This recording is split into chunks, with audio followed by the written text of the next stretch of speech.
Jonathan from Austin, Texas. Serious question. Is Texas back? It's an interesting time to ask this question. Texas just got eliminated from the college football playoff. They didn't win the national title. They're not going to play for a national title. They didn't win the SEC title. They led at halftime of the game. A backup quarterback came from behind and beat them. So they didn't win a conference. They didn't win the playoff. They won a playoff game. What do we make of Texas right now? Well, I'll tell you unequivocally, I think they're back. So I guess I didn't need to see them wear the crown on their head to say they're back. But when I say Texas is back, understand, all I mean is they're a perennial contender now. That's what I expect them to be now and moving forward under Sark as long as he's there. So to me, Texas is back. Now, if you need to see them win a national title, they're not back. If you need to see them win a conference title, they're not back. So I don't know what you necessarily meant by that. I don't know what everyone else means by that. But I think Texas is going to be a player every year. I feel the exact same way as if they had beaten Georgia. I feel the exact same way as if they wouldn't have turned the ball over, scored against Ohio State, and kicked a field goal and won in overtime, and they were playing next Monday night in Atlanta. I feel the same way. Probably a little more bolstered in the latter scenario as opposed to what really happened. But I had something that stood out to me after the Cotton Bowl when they lost to Ohio State. So I've watched them all year, and I've thought there was a gear that was missing offensively. Now, I knew Quinn Ewers was hurt, and that's why I never outright went after him. I was never overly critical of him. What I instead did was I wondered aloud how much more they may use Arch Manning because I knew about the injury situation with Ewers. Okay, so now that the season's over, it doesn't matter that we talk about that. So when the season ended the other day for Steve Sarkisian, he got asked about pretty much the situation with Quinn Ewers. I think he got asked something like, what have you learned from Quinn Ewers? What have you thought about him? I've got so much respect for this answer, and I also want you to listen very closely because there's a lot in this minute to minute and a half clip, and it perfectly explains why a guy like Steve Sarkisian was so loyal to the end with Quinn Ewers. Roll it, Colin. I'm super proud of Quinn, and he's taught me a lot, probably unknowingly to him, because what he went through every year dealing with injury, what he goes through where I don't know if he'd ever live up to the standards of what everybody thinks he's supposed to be.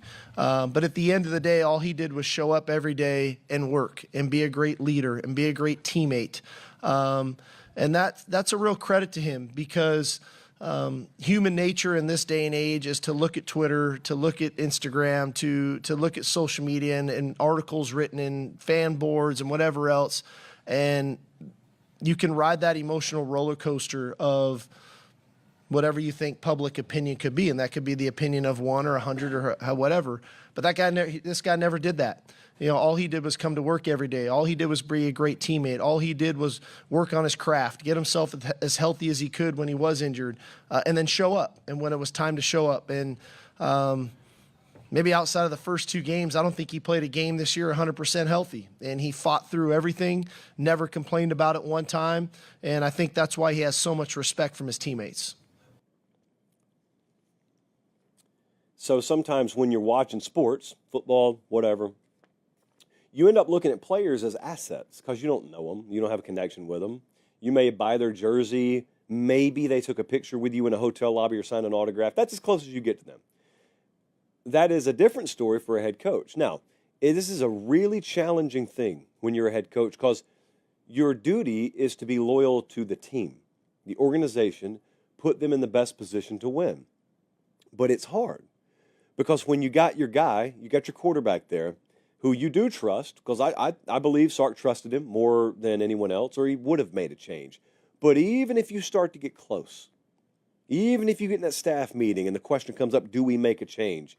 I'm not suggesting it did. I'm saying if it does come up, those factors that he just listed there, he's aware of and you're not aware of. Team's aware of them. Coaching staff's aware of them. You're not aware of them. So they're going to be right back there. They're going to be in the mix. It'll be Arch Manning's team now. He will never hurt for attracting quarterback talent to play for him. You listen to those players talk about how much they benefited from playing for Steve Sarkisian, and it really goes back to something that he hammers a lot. They got a lot of NIL money to spend. They're not bashful about that, but they understand at Texas how to do that game. And they also understand, even if we had billions of dollars to spend, if we don't make kids commit to Texas, then we will not win. You've got to sell your program. Above and beyond how big a bag you can give a kid, you've got to sell the program. They've got to commit to the program. And a program is people, but a program is principles and values, and it's stuff that you adhere to. It's stuff that you believe in. It's on your walls, but you live it as well. And they've done that. They've very successfully done that at Texas. I got a lot of respect for them. I think they'll be there every year.